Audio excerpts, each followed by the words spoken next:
Welcome to the Q Podcast. Q is about conversation. If we're really concerned about ending poverty, we've got to be more concerned about creating justice. Our cultural products as Christians need to both defy and resonate with the culture. And God's doing amazing things. His church is expanding, his church is growing. It's not what's the purpose of my life, it's what is the purpose that's been assigned.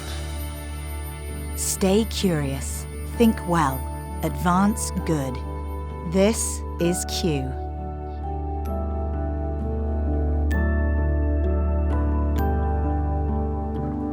Welcome to another edition of the Q Ideas Podcast. I'm Gabe Lyons, and today we are talking about the importance of dialogue. Now, this is one of those areas that our society's gotten very confused about lately, and it's the idea of how do you listen to someone you disagree with, still respect them, still learn from them, still have the humility that lets you know that you don't have everything figured out. You might be convicted about something. You might feel like you understand it fully, but if you had the perspective that said, look, I can learn from everybody. I have a job to do, actually. I have a mission, which is to love people really well. In some ways, you can love people really well by listening to them, even when you don't agree.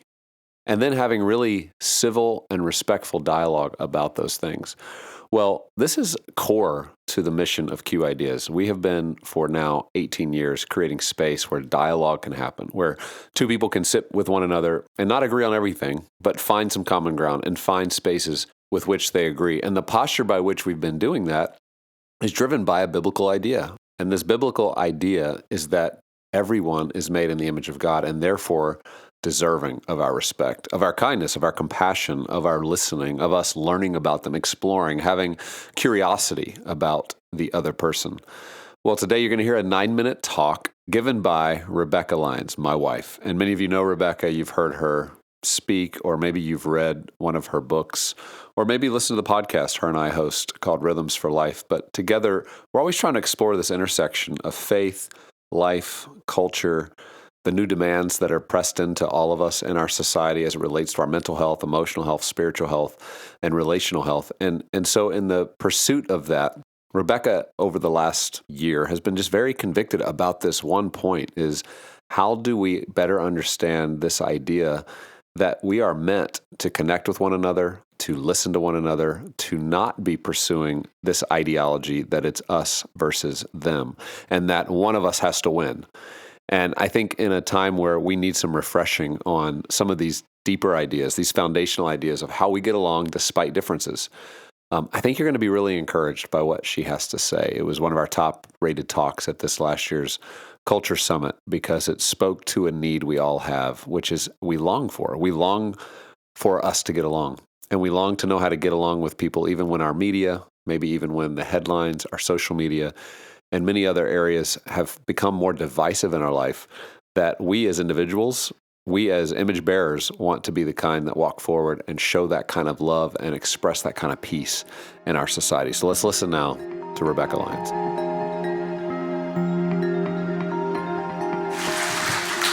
Well, good morning. It is such a joy to be with you. 26 years ago, I met this guy, and then we got married, and then 3 years later, we had our firstborn, Cade, many of you know, with a Down syndrome diagnosis. And within a few years, we moved to New York City, and we had 2 more children right after Cade, Pierce 2 years later, and Kennedy 2 years after that. And it came to my attention that we never really gave Cade the label Down syndrome to our children. He was Cade. Cade was Cade. Cade learned a little differently, took a little longer. He just grew up in our community, and all our kids' friends were noticing they had some questions about Cade. Well, we moved to New York in 2010. Cade is 9 at this time. And so there's new kids encountering Cade, and they're trying to understand what's going on with him. And I remember one day Pierce coming home and saying, "Mom, what's Down syndrome?" Some kids were making fun of Cade on the playground today. They called him dumb. They called him retarded. And a little tear, forms in the corner of Pierce's eye. And he wants to understand what is the thing that's going on right now? Why are people being unkind to my big brother, Cade? And so I pulled him in, and I remembered a prayer of a friend right when we had Cade, right after he was born, before our other kids came along. And this friend had prayed that when we would get to explain Cade's diagnosis to our other kids, that God would grace them with just a love for Cade, and that we wouldn't start with a label. Here's the thing, when you know someone, you no longer label them. And what I learned with being Cade's mom from 26 on, so now we're 21 years into being his mom, is that when I explained this to his brother and sister, I said, hey, you know what? The label Down syndrome is just to help the world understand what Cade has come up again. It doesn't define Cade. It isn't who he is. It doesn't make up his personality. He's still, he still writes with his left hand like his mom. He's a goofball like his dad. Yes, Gabe is crazy. I know you don't see that right now, but at home, there's another side of Gabe that comes out. And so they wanted to know him as him. And what this taught me is just this understanding is that when we label someone, we negate them.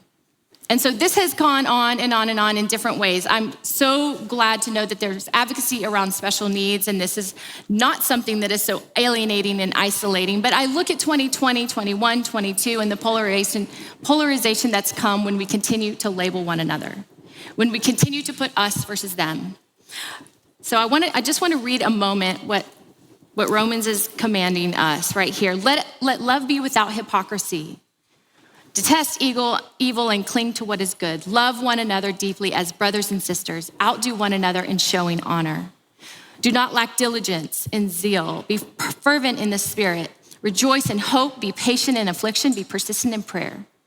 Share with the saints in their needs and pursue hospitality. Bless those who persecute you. Bless those who do not curse.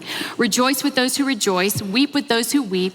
Live in harmony with one another. Do not be proud. Instead, associate with the humble. Do not be wise in your own estimation. Do not repay anyone evil for evil. Give careful thought to do what is honorable in everyone's eyes. And if possible, as far as it depends on you, live at peace with everyone.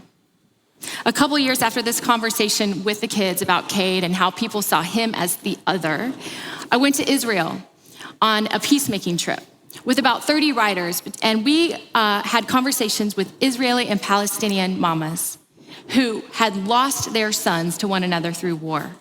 One side in war killed the other side. One side in war killed the other side. And these women had committed to gather, to love, to live at peace, right? It was so contrary to what we were even imagining. And what we did one day, midweek, is we decided to make jam. We came together, about 30 of us, and we watched these women, these mamas, these survivors who could have hated one another, who could have decided for the rest of their lives they would not encounter one another, would not be friends with one another, but they decided to break bread and make jam. So we had this jam making day. And I remember thinking, you know what? We talk so much about peace, peace, peace.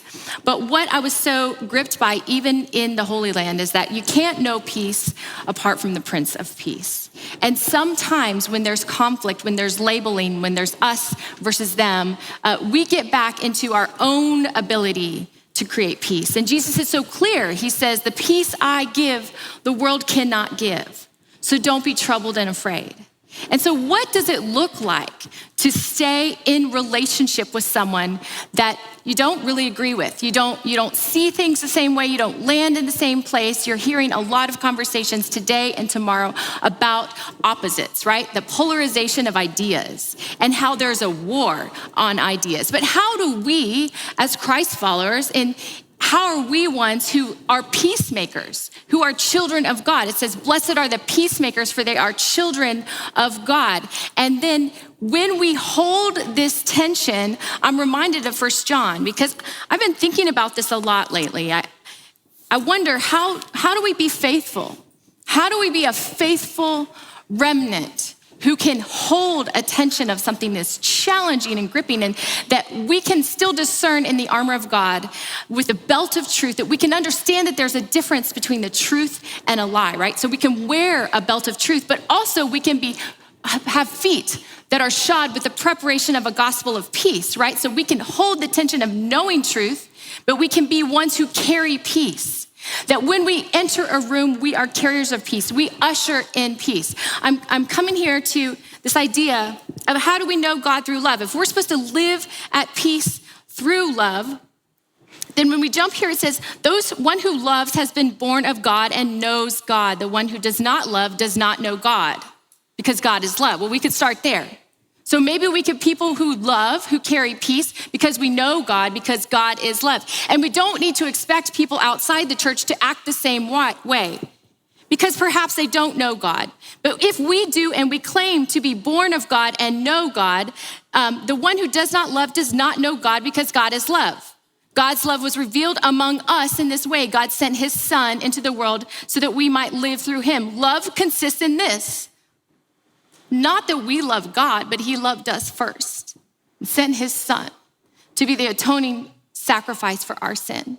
So if God loves us in this way, we must love one another. We also must. It's a must. It's not an optional. It's not a maybe. It's not if they agree with you. It's not if they don't call you names. It's not if their son did or did not kill your son. We must show love. Dear friends, this is how we know that we remain in him and he in us. He has given us his spirit. So when the spirit comes as a counselor who brings us peace, we now can remain in him and we see and testify that the Father sent his son. And we have come to know and believe the love that God has for us. So what? What do we do with this? God is love, and the one who remains in love remains in God, and God remains in him. This is the point. This is the point, that we remain.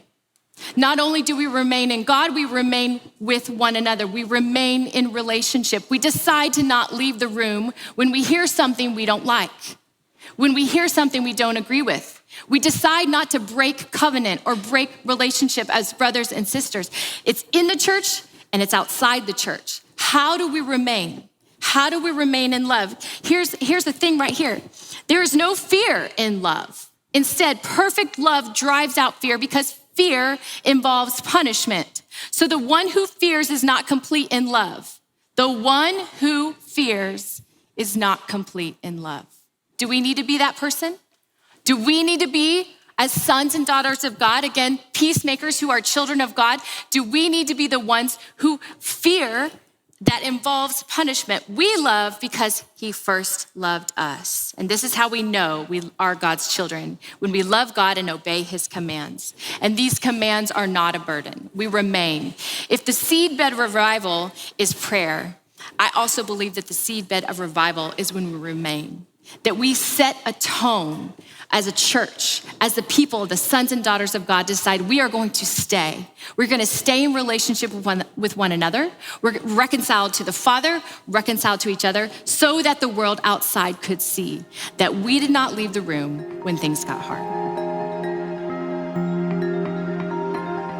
Well, I hope that was encouraging to you. I know for all of us, this was how we began the Culture Summit. This was one of the final talks of the first session where we were already talking about contentious issues. You could feel the energy in the room as people were wondering, I don't know if I'm going to agree with everything that's said here, or I don't know if I even agree with the person I'm sitting next to about several of these really complex issues. And there was a breath of fresh air, a freedom in the room that said, no, we can actually learn to get along. We can learn to listen to one another. And so I hope this encourages you, because we each have to be ambassadors of this kind of message. There's no time for us to wait to be the kind of people that are exemplifying this in the ways that we try to model respect and civility in a society that's so hungry for it. The next generation's hungry for it.